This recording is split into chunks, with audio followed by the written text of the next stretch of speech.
الشيطان الرجيم بسم الله الرحمن الرحيم الحمد لله رب العالمين وصلى الله على محمد وآل محمد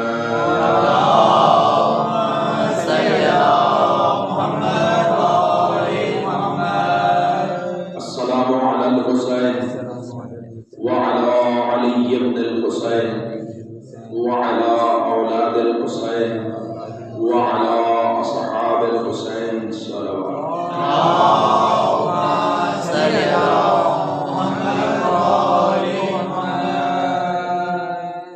ارشاد ختمی مرتبہ صلی اللہ علیہ وآلہ وسلم ہو رہا ہے کہ فاطمہ میرا ٹکڑا ہے، اور جس نے فاطمہ کو بدنام کیا اس نے مجھے بدنام کیا۔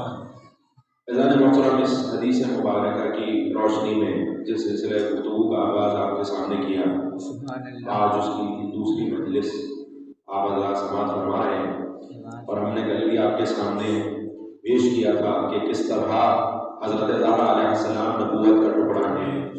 اگر جناب سیدہ کو جدا کیا جائے تو تصویر نبوت نامکمل رہے گی، اور کل ہم نے آپ کے سامنے تفصیل سے عرض کیا کہ کس طرح سے جناب فاطمہ زہرا نے کردار ادا کیا ہے دین کو پہنچانے میں، کہ پروردگار عالم نے 13 رول ماڈلز، جس کو ہم کہتے ہیں نمونہ عمل، 13 ایسے اتارے کہ جو مردوں کے لیے حجت ہے، اور خاتون کس کو دیکھ کر عمل کرے، خواتین کس کو دیکھ کر عمل کرے، تو خواتین کے لیے ایک ہی اتارا اور اسے فاطمہ زہرا کے روپ میں اتارا کہ بس فاطمہ زہرا کافی ہے۔ اور آپ سوچیں کہ کس طرح سے حجت قرار پا رہی ہے جناب فاطمہ زہرا، اور بیوی کا مقام کتنا بلند ہے، یعنی اب خواتین کے لیے جو عمل جناب سیدہ کر کے دکھائیں گی وہ عمل ایسا ہی ہے جیسے مردوں کے لیے رسول خدا کر کے دکھایا ہے۔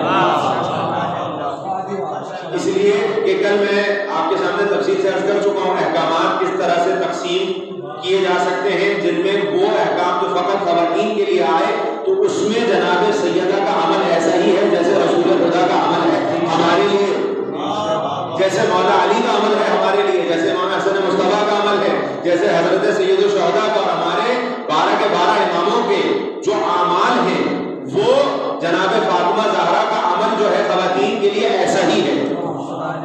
اور فقط یہی نہیں بلکہ بات اس سے بھی بلند ہے کہ معصوم کہیں کہ ہمارے لیے ہماری جدہ فاطمہ زہرا اس طرح خدا کی حجت ہے ہم پر جس طرح ہم خدا کی حجت ہے تم پر۔ اللہ اکبر، یعنی کتنا بڑا مقام و مرتبہ ہے جناب فاطمہ زہرا کا کہ امام حسن مصطفیٰ علیہ السلام سے لے کے قائم آل محمد تک، ضرور پڑھنا محمد و آلہ،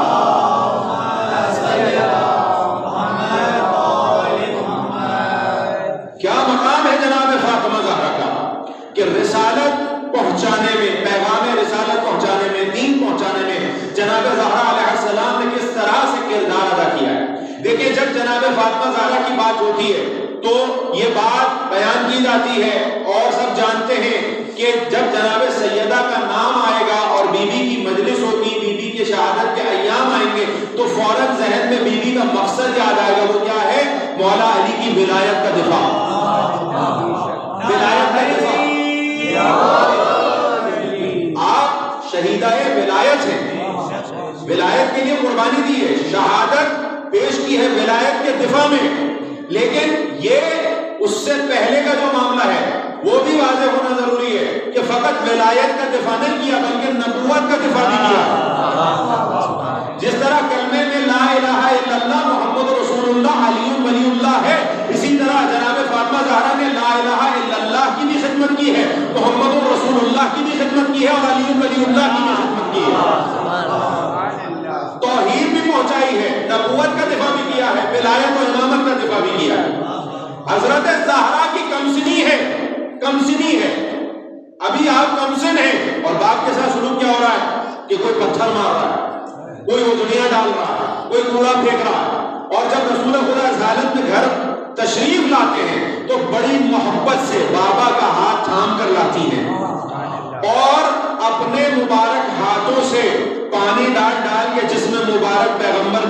سنبھالتی ہیں، سر پہ پانی ڈال رہی ہیں، کوڑے کو دور کر رہی ہیں، آنکھوں سے آنسو بھی جاری ہے کہ کیسی بے قدری ہو رہی ہے نبی کی، اور خدمت بھی جاری ہے۔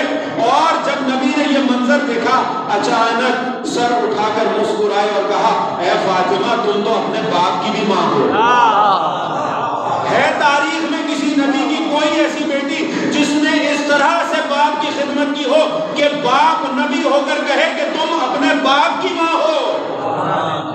اگر تاریخ میں کوئی ہے تو میری شہزادی جناب فاطمہ زہرا۔ رسول خدا کہہ رہے ہیں کہ اے فاطمہ تم تو ام ابیہا ہو، جو آپ کا لقب ہے باپ کی ماں۔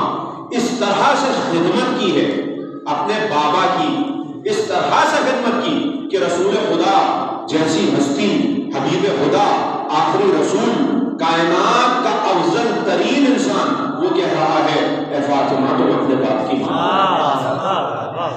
یہ نبوت کی خدمت ہو رہی ہے یا نہیں؟ یہ رسالت کی خدمت ہو رہی ہے یا نہیں؟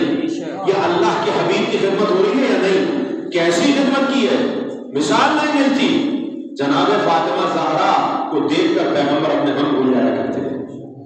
جناب فاطمہ زہرا کون؟ کہ جب نبی اپنے بدن میں ضعف محسوس کرتے تھے تو جناب فاطمہ زہرا کے گھر آ کر آرام کیا کرتے تھے۔ جو کائنات کو شفا بانٹتا ہے اس کو آرام ملتا ہے تو فاطمہ زہرا کے گھر میں۔ کیا عظمت ہے جناب فاطمہ زہرا کی، کیا اہمیت ہے۔ کیسے ممکن ہے کہ اس بی بی کے فضائل کا حق کوئی ادا کر سکے؟ درود پڑھ لیں محمد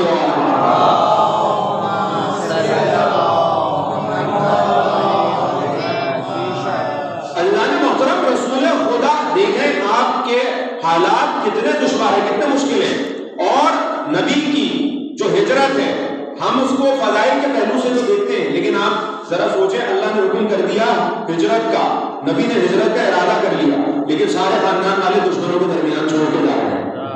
یہ آسان کام ہے؟ یعنی حکم ہو گیا کہ آپ ہجرت کر جائیں۔ فضائل کو ہم ہمیشہ سنتے ہیں ہجرت کے کہ مولائے کائنات کو چھوڑ کر گئے، لیکن آپ یہ ذرا اندازہ تو لگائیں فاطمہ زہرا جیسی بیٹی کو چھوڑ کے جا رہے ہیں، فاطمہ زہرا جیسی لخت جگر کو چھوڑ کے جا رہے ہیں، اپنے گھر والوں کو چھوڑ کے جا رہے ہیں، اپنی خواتین کو چھوڑ کے جا رہے ہیں، خاندان والوں کو چھوڑ کے جا رہے ہیں، دشمنوں کے درمیان جو خون کے پیاسے ہیں۔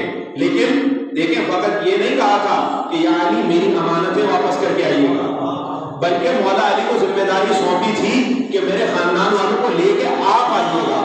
رسول جانتے تھے کہ جسے لے جانا ہے ساتھ لے جاؤ، یہ بڑا کام کوئی کر سکتا ہے تو علی ہی کر سکتا ہے۔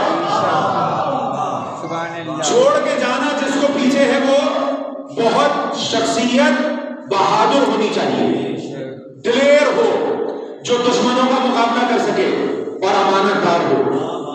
میں نے آپ کے سامنے حضرت ابو طالب علیہ السلام کی مجلس میں ایک جملہ کہا تھا، آپ کے ذہنوں میں محفوظ ہوگا، پھر دوہرا دوں تاکہ اسے کسی اور جملے سے ملا دوں، کہ نبی وہ ہیں کہ جب کفار نے صداقت اور امانت دیکھی تو رسول خدا نہیں مانتے پھر بھی امانتیں رکھواتے تھے۔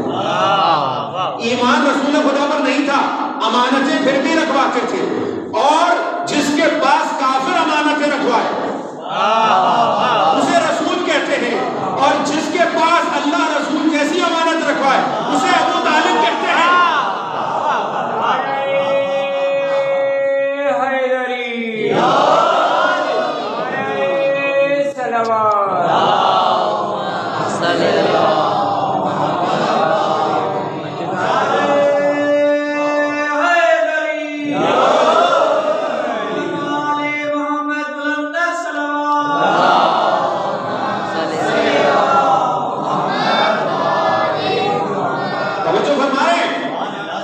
کتنے امانت دار ہوں گے آقا ابو طالب کہ رسول جیسی قیمتی امانت خدا جس کے پاس رکھوائے، تو آپ سوچیں کہ رسول وہ ہیں کہ جس کے پاس کافر امانتیں رکھوائیں، ابو طالب وہ ہیں جس کے پاس اللہ رسول خدا جیسی امانت رکھوائے، اور علی ابن ابی طالب وہ ہیں جس کے پاس رسول خدا فاطمہ زہرا جیسی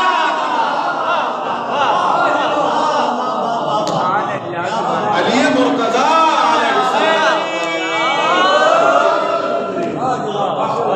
جناب سیدہ جیسی قیمتی امانت سپرد کر کے جا رہے ہیں۔ یا علی آپ کو لانا مگر جنگ کی ہے مولا علی نے راستے میں. ایسا نہیں تھا کہ انہوں نے خالی راستہ چھوڑ دیا تھا مولا علی کے لیے. یوں ہی نہیں چھوڑ کے گئے تھے پیغمبر مولا علی کو. میں نے کہا یوں ہی نہیں چھوڑ کے گئے تھے. مولا علی کی بہادری پہ, شیر خدا کی بہادری پہ یقین تھا کہ یہ اسد اللہ الغالب ہے, اسد اللہ نہیں ہے فقط. دیکھیں اسد اللہ اور بھی ہے. جناب حمزہ کو بھی اللہ کا شیر کہا جاتا ہے, جناب جعفر طیار کو بھی اللہ کا شیر کہا جاتا ہے, لیکن مولا کا لقب فقط اسد اللہ نہیں ہے بلکہ اسد اللہ الغالب ہے. یعنی اللہ کے شیروں میں بھی جو تمام شیروں میں غالب ہو, اللہ کے شیروں میں بھی جو تمام پہ غالب ہو. تو عام گیدڑوں کی اوقات کیا جو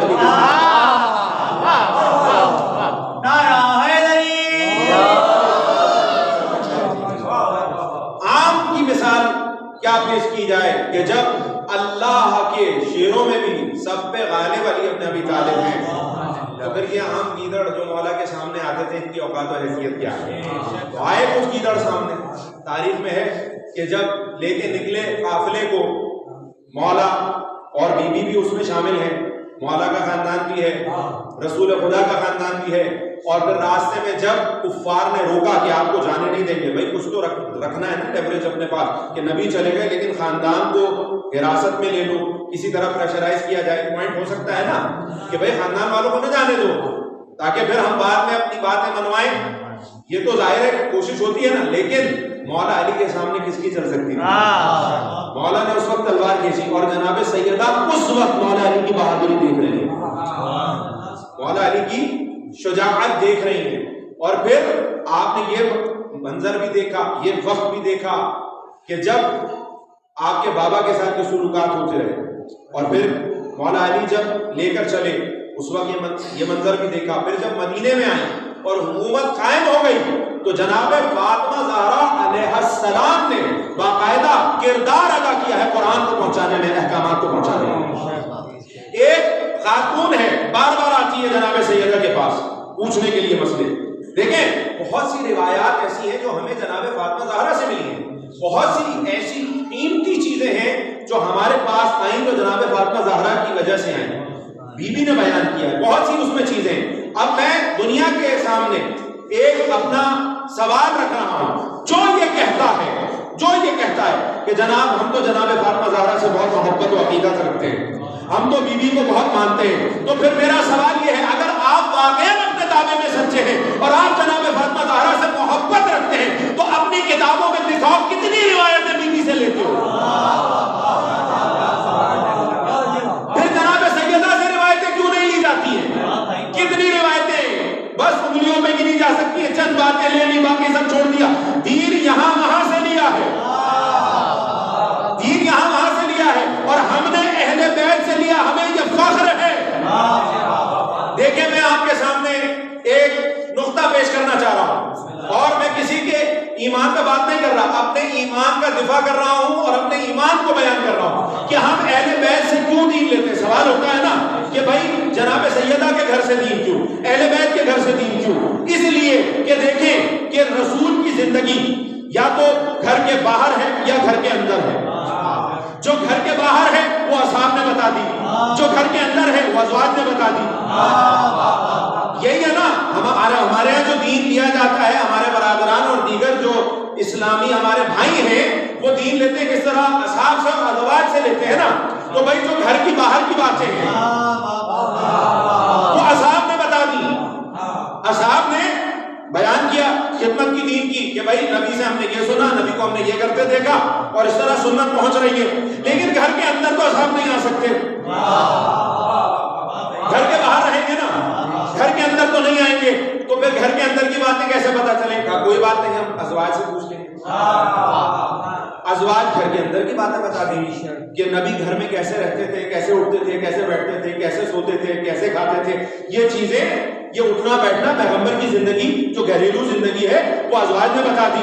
لیکن اتنا تو واضح ہو گیا نا کہ گھر کے باہر کیا ہو رہا ہے یہ ازواج نہیں جانتی, اور گھر کے اندر کیا ہو رہا ہے یہ اصحاب نہیں جانتے. تو وہ گھر کے باہر کی باتیں نہیں جانتی, اصحاب گھر کے اندر نہیں آ سکتے, اندر کی باتیں نہیں جانتے.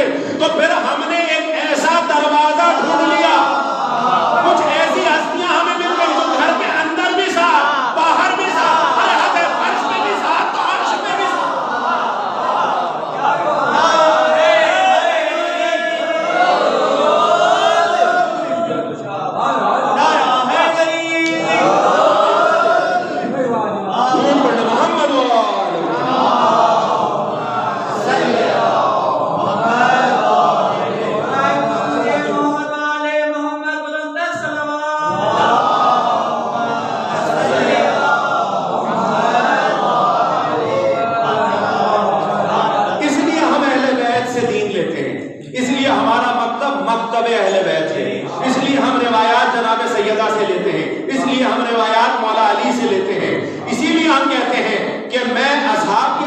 کو سلام کرتا ہوں، جو اصحاب با وفا ہیں ان کے قدموں کی خاک میری آنکھوں کا سرما، میرے سر کا تاج۔ مگر یہ بات واضح کر دوں، خبردار کبھی بھی اصحاب کا موازنہ مولا علی سے نہیں ہو سکتا، اس لیے کہ اصحاب ہیں در والے، علی ہیں گھر والے۔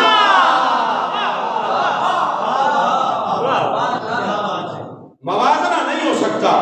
تو اس لیے ہم سوال کرتے ہیں کہ جناب سیدہ سے آپ نے کتنی روایات لی ہیں؟ میں جو بیان کر رہا تھا کہ خدمت کس طرح بیوی نے کی ہے دین کی، کہ ایک خاتون آئی اور آ کر کہتی ہیں کہ بی بی میں آپ سے کچھ پوچھنے کے لیے آئی ہوں۔ بی بی نے کہا پوچھو، اور بی بی نے بتایا۔ وہ خاتون اٹھی چلی گئی، پھر آئی، کہا بی بی ایک اور بات بتا دیں۔ بی بی نے پھر بتایا، پھر اٹھی پھر چلی گئی۔ روایت کہتی ہے متعدد بار، ایک سے زیادہ بار آئی گئی اور بار بار سوال کر رہی ہے۔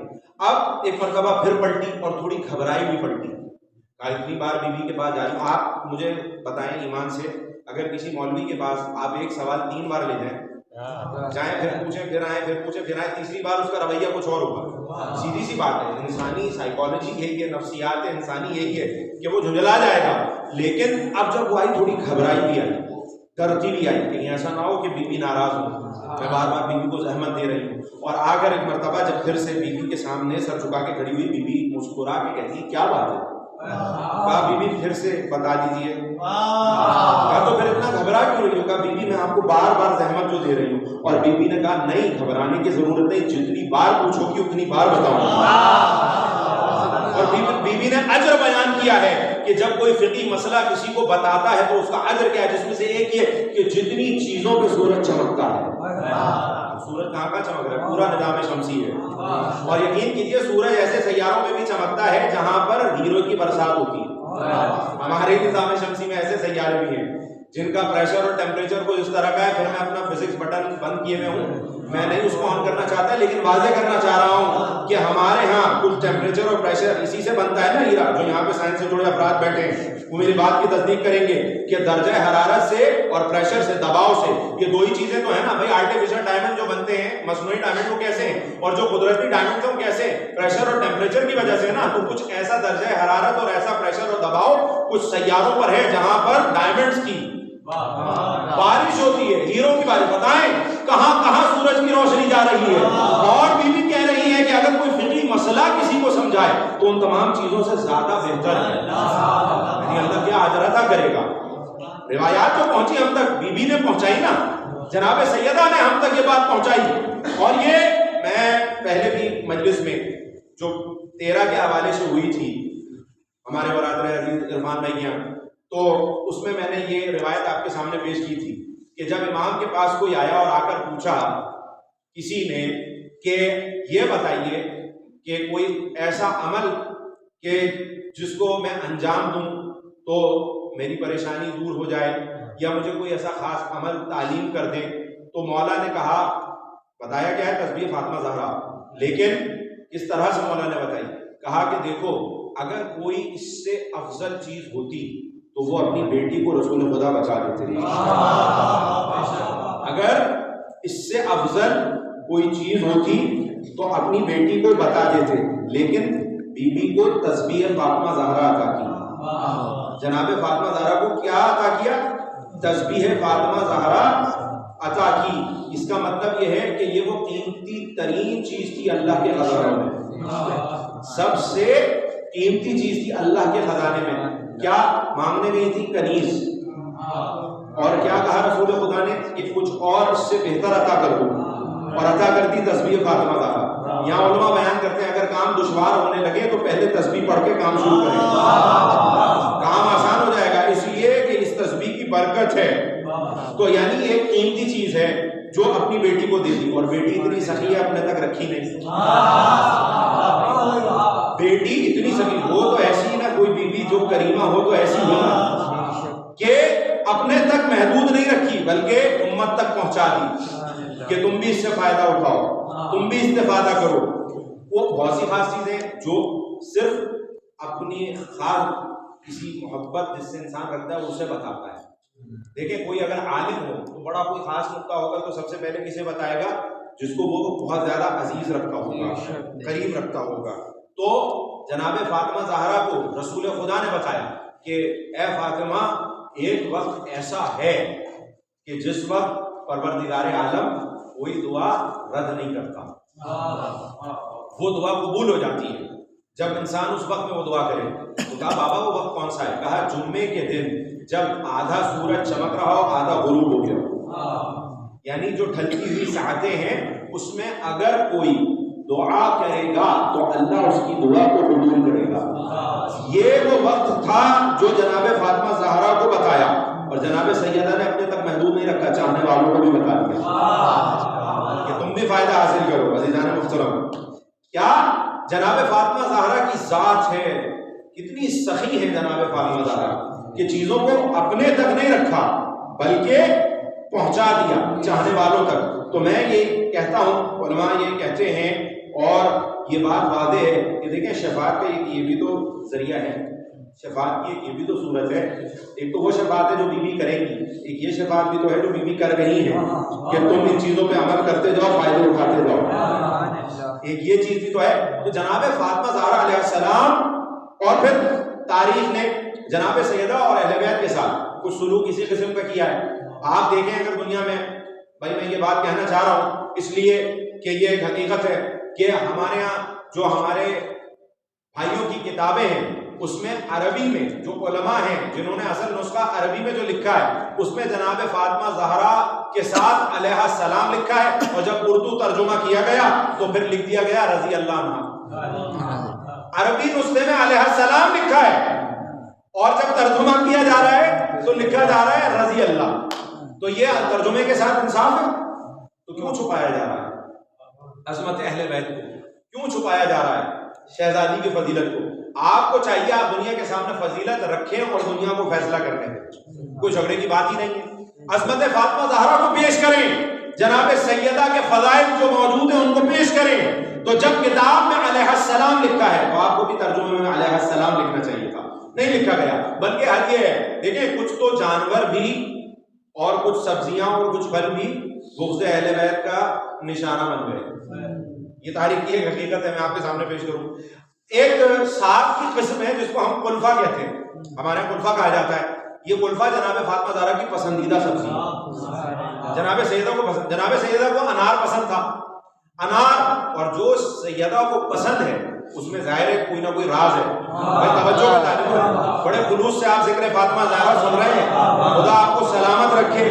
یہ بارگاہ امامیہ کا فرش اور یہاں پر آنے والے فرشتے گواہ رہیں کہ چاہنے والے آئے تھے ذکر فاطمہ زہرا سننے کا۔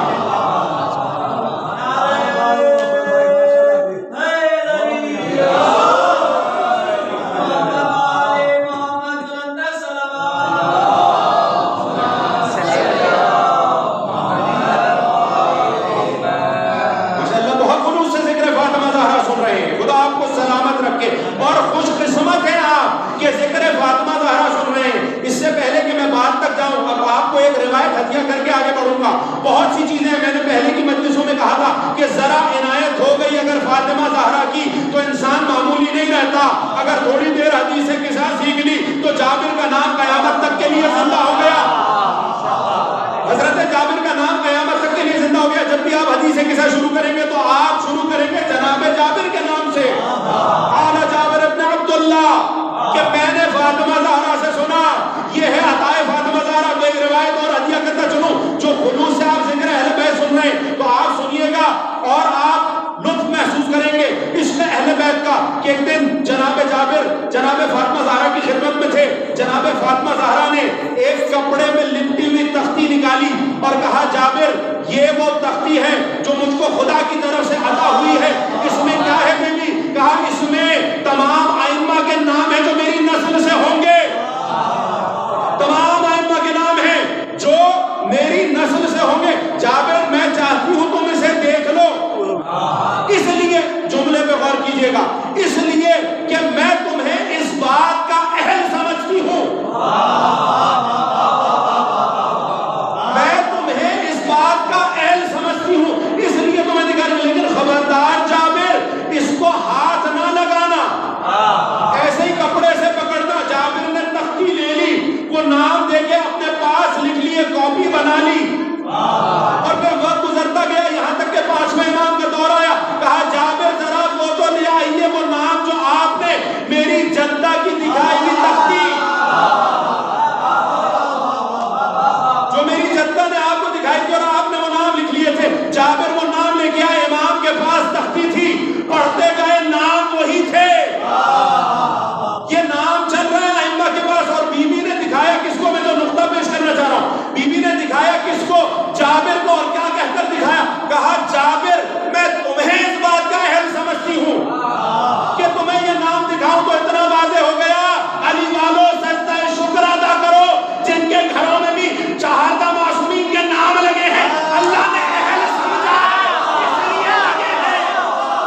ہوتے ہیں ان کو یہ نام عطا ہوتے ہیں. تو حدیث قصہ کی تلاوت کریں تو خدا کا شکر ادا کریں, جب دعائے توسل پڑھیں تو خدا کا شکر ادا کریں, اس لیے کہ 14 معصوموں کو جو عطا کیا ہے اللہ نے وہ اہلیت رکھنے والوں کو عطا کیا, نااہلوں کو عطا نہیں کیا. اب حیران نہ ہو کہ ساری دنیا انہیں کیوں نہیں مانتی. نہیں, جن کے دل پاک ہیں یہ 14 نام انہی کے دلوں میں اترتے ہیں. تو آپ دیکھیں دنیا نے کیا کیا, جناب فاطمہ زہرا کو جو پھل پسند ہے, میں وعدے کر دوں پھل, جناب فاطمہ زہرا کو انار پسند, سبزی کلفہ پسند ہے, بیوی کو انار پسند ہے, تو انار کھانے کے آداب ہیں. بالخصوص شب جمعہ اور روز جمعہ میں آپ مفاتیح الجنان اٹھا کے دیکھیں تو روایت محدث امی نے لکھی ہے. دیکھیں ہر چیز, وہ کہتے ہیں انگریزی میں شیئرنگ از کیئرنگ, ہر چیز شیئر کرو. جناب ابراہیم بھی کھانا کھاتے تھے تو ساتھ میں کسی کو اپنے بٹھاتے تھے, اور ہمیشہ انسان کو شیئر کرنا چاہیے, بانٹنا چاہیے. اس میں برکت ہے, اس میں خیر ہے. لیکن انار وہ واحد پھل ہے جس کے لیے کہا جاتا ہے اس میں کسی کو شریک نہ کرو, یہ پورا کھاؤ. کیوں؟ یہ میں اپنی مرضی سے نہیں کہہ رہا ہوں, بلکہ آداب میں لکھا ہے کہ انار کو مکمل کھاؤ, اور جو انار کھا لے گا نا ہفتے میں شب جمعہ تو پورے ہفتے شیطان کے وسواس سے بچا رہے گا. یہ فضیلت ہے انار کی. عزیزان محترم, جو پھل فاطمہ کو پسند ہے اگر تم وہی کھا لے تو شیطان قریب نہیں آ سکتا. ارے تو پھر فاطمہ زہرا کا مقام کیا ہوگا؟ اسی لیے تو اللہ نے کہا اہل بیت کے لیے کہ اللہ کا ارادہ تو یہی ہے اہل بیت کہ تمہیں ایسے پاک و پاکیزہ رکھے جو پاک و پاکیزہ رکھنے کا حق ہے, ہر نجاست کو تم سے دور رکھے اور تمہیں ایسے پاک و پاکیزہ رکھے جو پاک و پاکیزہ رکھنے کا حق ہے. یہ ہے طہارت کا حق کہ اگر پسند کا پھل جناب فاطمہ زہرا کا کوئی دنیا میں آ گیا تو پھر اس کا اثر یہ ہے کہ شیطان کے وسواس کھانے والے پہ اثر انداز نہیں ہوں گے. وعدے کر دوں مزید آپ کے سامنے, توجہ کا طالب ہو, درود پڑھ لو محمد و آل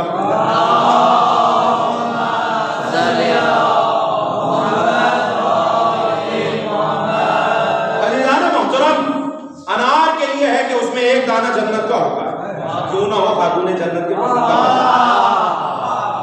بھائی جو پھل خاتون جنت کو پسند ہے تو کیوں نہ اللہ اس کے اندر ایک جنتی دانہ رکھ دے. اور یہ جنتی دانہ روایات میں ہے کسی کافر کے نصیب میں نہیں ہے, یہ مومن کے نصیب میں ہی آتا ہے. آ گیا امام کے پاس ایک کافر کھا کے پورا انار, توجہ کا طالب روایت, پورا انار کھا کے آیا, کہا فرزند رسول آپ کہتے ہیں کہ اس کے اندر ایک جنت کا دانہ ہوتا ہے, کہاں ہوتا ہے؟ کہا آپ کہتے ہیں وہ کافر کے نصیب میں نہیں ہے. مولا نے کہا نہیں ہے.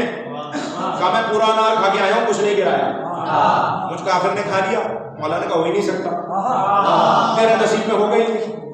کہا نہیں میں پورا انار کھا کے آیا ہوں, توجہ کے ساتھ, بہت, کوئی دانہ نہیں گرا تھا, سب کھا لیا. مولا نے ہاتھ آگے بڑھایا, اس کی داڑھی میں پھنسا ہوا ایک دانہ, یہ وہ دانہ تھا جو تیرے نصیب میں نہیں تھا. تو کبھی بھی کافر کے نصیب میں یہ چیز نہیں آئے گی. نصیب والے, میں نے کہا نا نصیب کی بات ہے, پنجتن کے نام, چار دم مسجد کے نام, ان کی محبت. عزیزان محترم, کلفہ بیوی کو پسند تھا تو پھر بنو امیہ نے کیا کیا, اس کا نام رکھ دیا احمقوں کا ساتھ. یعنی اگر بغض اہل بیت یہاں تک بڑھ گیا کہ اگر بیوی کو کوئی پھل یا سبزی پسند ہے تو اس سے بھی بغض ہو گیا. بہت سے لوگ کہتے ہیں ہاں ہم نے دیکھا ہے رسول خدا دائیں ہاتھ میں عقیق پہنا کرتے تھے لیکن اب نہیں پہنے. کیوں؟ اس لیے کہ اب شیعوں کی نشانی ہو گئی. شیعوں کے لیے آپ نے نبی کی سنت کو ترک کر دیا. جناب سیدہ, یہ میں نہیں کہہ رہا ہوں, بہار الانوار میں روایت موجود ہے اور کتاب کافی میں روایت موجود ہے کہ صادق آل محمد نے کہا کہ کلفہ میری جدہ کو پسند تھا لیکن کچھ دشمنوں نے ہمارے بغض میں اس کا نام کیا رکھ دیا, احمقوں کا ساتھ. حالانکہ اس کو مبارک ساتھ کہا جاتا ہے, اس کو جناب فاطمہ زہرا کے نام سے بھی منسوب ہے. یہ ساتھ یہ بابرکت ہے اور اس کے اپنے اثرات ہیں, جس طرح انار کے اثرات ہیں. تو میں اب تفصیل میں نہیں جاؤں گا, لیکن بغض کا عالم آپ دیکھیں کہ کس طرح سے جناب فاطمہ زہرا کو اگر کوئی پھل یا کوئی سبزی پسند ہے تو اس کو بھی ٹارگٹ بنا لیا گیا. شیعہ ٹارگٹ ہو رہا ہے تو کیا بڑی بات ہے, چاہنے والے ٹارگٹ ہو رہے ہیں تو کیا بڑی بات ہے. بھائی جو بات کریں کم سے کم سچ تو کریں نا. تہمتیں لگانا, غلط باتیں کرنا کہ جناب نیاز میں زنجیری ماتم کا خون ڈال دیا گیا ہے, اور پھر یہاں تک کہ اگر کسی جانور نے وفا کر دی زلجنا تو زلجنا سے بغض ہو گیا. یہ ذوالجناح سے کیوں بغض ہے؟ بھائی ذوالجناح وہ ہے جس نے امام حسین کا ساتھ دیا، اس لیے ہم اس کا احترام کرتے ہیں۔ پھر الزام کیا لگا؟ یہ گھوڑا پرست قوم ہے۔ اللہ اکبر! بھائی اگر ہم گھوڑا پرست ہیں تو آپ بکرا پرست ہیں، آپ گائے پرست ہیں۔ آپ بھی احترام کرتے ہیں نا، جب قربانی کے لیے آپ بکرا لاتے ہیں خرید کر، آپ کوئی اونٹ لاتے ہیں خرید کر، آپ کوئی دمبا لاتے ہیں خرید کر، کوئی گائے کوئی بیل، جو بھی، اب تو سجاوٹ بھی ہو رہی ہے، ذوالجناح سجانا بدعت ہے، گائے کو سجانا جائز ہے، اب تو مقابلے بھی ہو رہے ہیں، مقابلہ حسن بھی ہو رہا ہے، سب کچھ ہو رہا ہے، تو پھر یہ ذوالجناح سے مسئلہ کیا ہے؟ یہ ذوالجناح سے اس لیے کہ ذوالجناح نے امام حسین کے ساتھ وفا کی ہے۔ جس طرح اللہ سے کوئی شے منسوب ہو جائے تو وہ محترم ہو جاتی ہے، جس طرح سے قربانی کا جانور ہے، قربانی کا جانور قربان ہوتا ہے اللہ کی راہ میں، تو لہٰذا فقط وہ محترم نہیں ہے بلکہ اس کے گلے میں پڑی ہوئی رسی بھی محترم ہے۔ ارے جو اللہ کی راہ میں قربان ہو رہا ہو اس کے گردن میں پڑی ہوئی رسی بھی محترم ہو جائے، جانور بھی محترم ہو جائے۔ جو حسین ابن علی پورے خاندان کے ساتھ کربلا میں قربان ہو رہے ہیں، ان کے ساتھ اگر کوئی جانور وفا کرے تو کیا وہ محترم نہیں ہوگا؟ کیا وہ محترم نہیں ہوگا؟ لیکن اسی طرح میں بہت تیزی سے گزروں گا، دامن وقت ہو گیا، بالکل آخری مرحلے میں آ گیا اپنی گفتگو کے۔ الو ایک پرندہ ہے، اس کو بدنام کر دیا، اس کو کہہ دیا ہے منحوس ہے، نہیں بلکہ امام کہتے ہیں خبردار اسے منحوس نہ کہو، بلکہ یہ تو امام حسین کا غمخوار ہے۔ الو جو ہے اس کو کیوں؟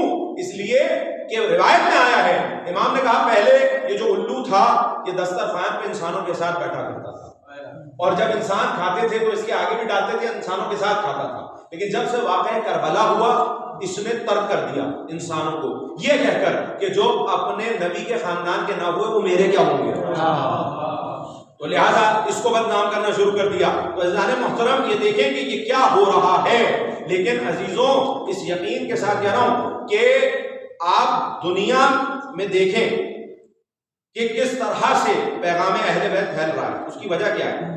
اس لیے کہ بات سچ نہیں کی جا رہی، اگر سچ بولا جاتا تو شاید اتنا یہ اثر نہ ہوتا جتنا جھوٹ بولنے پر ہو رہا ہے۔ یہ جو پیغام اہل بیت ہے جو پھیل رہا ہے، یہ کس وجہ سے پھیل رہا ہے؟ اس وجہ سے کیونکہ لوگوں کو غلط بتایا گیا۔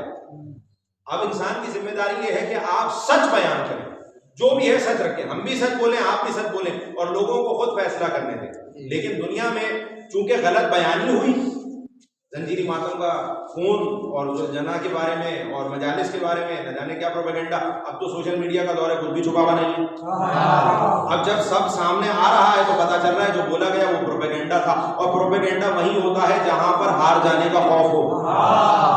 اگر آپ سچ ہیں، سچ پر ہیں، حق پر ہیں، تو آپ بھی سچ بولیں، ہم بھی سچ بولیں۔ کیا کہا کہ شیعوں کا قبلہ جو ہے وہ کربلا ہے، کاظمین ہے، نہ جانے کیا کیا، آپ انٹرنیٹ پہ دیکھیں، ہمارے لیے باتیں مشہور ہیں، اور پتہ یہ چلا کہ نہیں بھائی آپ کا جو قبلہ ہے ہمارا بھی وہی قبلہ ہے۔ یہ الگ بات ہے وہ قبلہ نہ ہوتا اگر حسین قربانی نہ دیتے، اس لیے ہم احسان کرنے والے کا احسان بھی مانتے ہیں، قبلہ ہمارا بھی وہی ہے، تو پروپیگنڈا نہیں چلے گا۔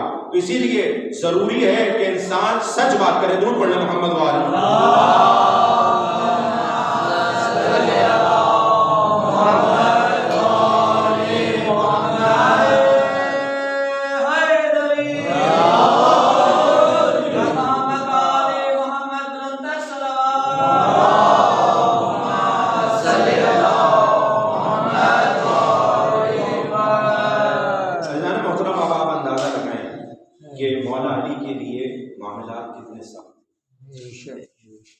دنیا آج رسول خدا کے بارے میں غلط باتیں کرتی ہے، ایک پیغام بھی دینا چاہ رہا ہوں۔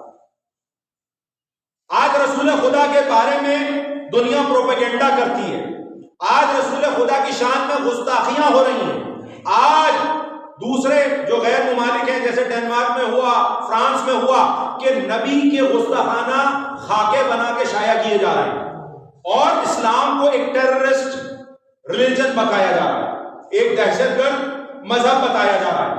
یہ سب جو یہ کر رہے ہیں یہ ایک پروپیگنڈا کا نتیجہ ہے، اس لیے کہ انہوں نے تاریخ کو پڑھا ہی نہیں ہے۔ اگر یہ تاریخ کو پڑھتے تو ان کو پتا چلتا کہ سب سے زیادہ جو خاندان دہشت گردی کا شکار ہوا ہے وہ تو خود نبی کا خاندان ہے۔ اگر نبی کے خاندان کے ساتھ دہشت گردی نہ ہوتی تو آج دنیا میں یہ دہشت گردی نہ ہو رہی ہوتی. اور آج بھی یہ جو دہشت گردی والا معاملہ دنیا کے سامنے جا رہا ہے اسلام کے نام پر, یہ بھی ان کی طرف سے نہیں جا رہا جو آل محمد کے چاہنے والے ہیں. آل محمد کے چاہنے والے گلے کٹواتے ہیں, کاٹتے نہیں. وہ سینے پر گولیاں کھاتے ہیں, کسی کو مارتے نہیں. اس لیے کہ ہماری تاریخ صبر کی تاریخ ہے, ہماری تاریخ قربانی کی تاریخ ہے, ہماری تاریخ ایثار کی تاریخ ہے. اور سب سے زیادہ جس نے صبر کیا ہے وہ میرے مولا علی ہے, جس کے لیے ملتا ہے السلام علیکم یا اصبح الصابرین ہے. صبر کرنے والوں میں سب سے زیادہ صبر کرنے والا. علماء نے باقاعدہ بیان کیا ہے اس نقطے کو کہ کیا وجہ ہے کہ امام حسین سے بڑھ کر کسی نے صبر نہیں کیا. تو پھر امام حسین کی زیارت میں یہ جملہ نہیں ہے, مولا علی کے لیے یہ جملہ ہے, کیوں ہے؟ تو علماء نے بیان کیا اس لیے کہ جب تک امام حسین رہے جناب زینب کی طرف کوئی تازیانہ نہیں اٹھا. کسی نے جناب سکینہ کو تازیانہ نہیں مارا, تماچا نہیں مارا. امام حسین کے خیموں میں آگ لگی ہے مگر بعد حسین لگی ہے. لیکن سلام ہے علی ابن ابی طالب کو کہ جو شیر خدا اسد اللہ الغالب تھے اور ان کی آنکھوں کے سامنے ان کا گھر کا دروازہ جل گیا. جناب فاطمہ زہرا کی پسلیاں شکستہ ہو گئی, بیوی کے رخسار میں تماچا لگ گیا, بیوی کے بازو پر تازیانہ لگ گیا. عزیزوں یہ دہشت گردی نہیں تھی تو اور کیا تھا؟ یہ کربلا میں جو ہوا یہ دہشت گردی نہیں تھی تو اور کیا تھا؟ رسول خدا تو سب سے بڑے مظلوم خود ہیں. جو دنیا رسول خدا کو کہتی ہے, رسول خدا نے خود سب سے زیادہ مظالم برداشت کیے, سب سے زیادہ ظلم دیکھا ہے اس خاندان نے. آپ دیکھیں تو کہ کہاں کہاں پر یہ ظلم پھیلتا چلا گیا. آپ مدینے میں دیکھیں, آپ مکے میں دیکھیں رسول خدا کے ساتھ کیا ہوا, آپ کربلا میں دیکھیں, آپ نجف میں دیکھیں, آپ کاظمین میں دیکھیں, آپ سامرا میں دیکھیں, ارے آپ خراسان میں دیکھیں. یہ جگہیں مظلومیت کی داستان بیان کر رہی ہیں کہ آل محمد کے ساتھ کیا کیا ہوتا رہا. اور یہ ظلم کی شروعات اس وقت ہوئی جب رسول خدا کا آخری وقت تھا. مولا علی کو قریب بلایا اور اپنے سینے سے لگایا, کان مولا کے قریب تھے رسول خدا کے دہن سے. رسول خدا کچھ باتیں کر رہے تھے, باتیں کرتے کرتے اچانک نہ جانے کیا رسول نے ایسا کہا کہ مولا علی گھبرا کے پیچھے ہوئے, چہرے کا رنگ بدلا اور ایک جملہ کہا, یا رسول اللہ کیا مجھے یہاں تک صبر کرنا ہوگا؟ اور رسول خدا نے کہا, ہاں یا علی آپ کو یہ سب دیکھنا ہوگا, صبر کرنا ہوگا. سمجھ میں نہیں آیا کیا بات کہی؟ ہاں جب جناب فاطمہ زہرا کا دروازہ جلا تو سمجھ میں آ گیا کہ رسول خدا نے کیا کہا ہوگا. ارے یہ وہ دروازہ ہے کہ جب رسول خدا دنیا سے رخصت ہونے والے تھے, بار بار تقل باب ہو رہا تھا اور جناب سیدہ کہہ رہی تھی کہ میرے بابا بہت بیمار ہیں, کسی سے ملاقات نہیں کریں گے. اور رسول خدا نے کہا کہ سیدہ جانتی ہو یہ دروازے پہ دستک کون دے رہا ہے؟ کہا بابا کون ہے؟ کہا یہ ملک الموت ہے, کہ کسی کے دروازے پر اجازت لے کر اندر نہیں آتا, مگر سیدہ یہ تمہارے دروازے کی عظمت ہے. ملک الموت بھی اندر نہیں آ رہا, اجازت کا طلبگار ہے. عزیزوں جس دروازے پر فرشتے اجازت لے کر آئے مسلمانوں نے اس دروازے کو آگ لگا دی. اور جناب فاطمہ زہرا نے کہا کہ میں ابو الحسن کو لے جانے نہیں دوں گی. کہا تو ہم اس دروازے کو جلا دیں گے. جب یہ کہا نا تو بی بی نے کہا تمہیں پتہ نہیں اس گھر میں حسنین رہتے؟ تو کسی نے جواب دیا میں پرواہ نہیں ہے گھر میں کون رہتا ہے. اور دروازے کو آگ لگائی گئی. جناب فاطمہ زہرا اپنے ہاتھ دروازے پہ رکھے ہوئے تھی, کوشش تھی دروازے کو کھلنے سے روکے, اور وہاں پر یہ کوشش تھی کہ گھر کے اندر داخل ہو. ایک مرتبہ دروازے کو لات ماری گئی, جناب فاطمہ زہرا در و دیوار کے بیچ میں پھنس گئی. ارے وہ جو میخ دروازے میں تھی بی بی کی پسلیوں کو توڑتی ہوئی بی بی کے جسم مبارک میں پیوست ہوئی, بی بی غش کھا کر گری, دروازہ چلتا ہوا بی بی پہ گرا. مسلمان دروازے پہ چڑھتے ہوئے اندر داخل ہو گئے. بی بی نے تڑپ کر کہا فضا میری مدد کرو, میرا محسن شہید ہو گیا. ارے مولا علی کے گلے میں رسی ڈالی گئی, مولا علی کے ہاتھوں کو باندھا گیا, مولا کو کھینچا جا رہا تھا. جناب فاطمہ زہرا کی جب غش سے آنکھ کھلی نا تو کچھ نہیں پوچھا, اپنا خیال نہیں کیا, بس یہ کہا ابو الحسن کہاں ہے؟ دیکھا مولا علی کو لے جایا جا رہا ہے, گھسیٹا جا رہا ہے. بی بی ارے جو بندے کمر مولا کا تھا بی بی نے اس کو تھام لیا, کہا چھوڑ دو, بولا حسن کو میں لے جانے نہیں دوں گی. اور ایک ظالم نے کہا فاطمہ علی کو چھوڑو گا, میں نہیں چھوڑوں گی. ایک ظالم نے تازیانہ اٹھایا, اب جو تازیانہ لگا پھر پوری زندگی بیوی کا ہاتھ نہیں اٹھا. ارے مرتے دم تک مولا علی نے بازو پر بیوی کے وہ نشان دیکھا, اتنا کہا یا علی میں نے آپ کو خدا کے حوالے کیا. بیوی کو ایک مرتبہ جلال آیا, جیسے ہی بیوی کو جلال آیا نا, بیوی نے کہا ابھی میں بد دعا کروں گی, اپنی چادر ہٹاؤں گی, بالوں کو کھولوں گی.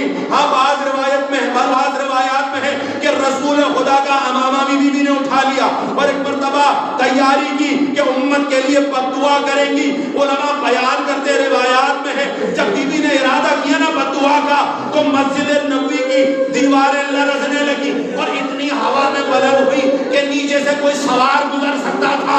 جیسے ہی مولا علی نے یہ دیکھا, کہا سلمان جلدی جاؤ فاطمہ زہرا سے جا کر کہو.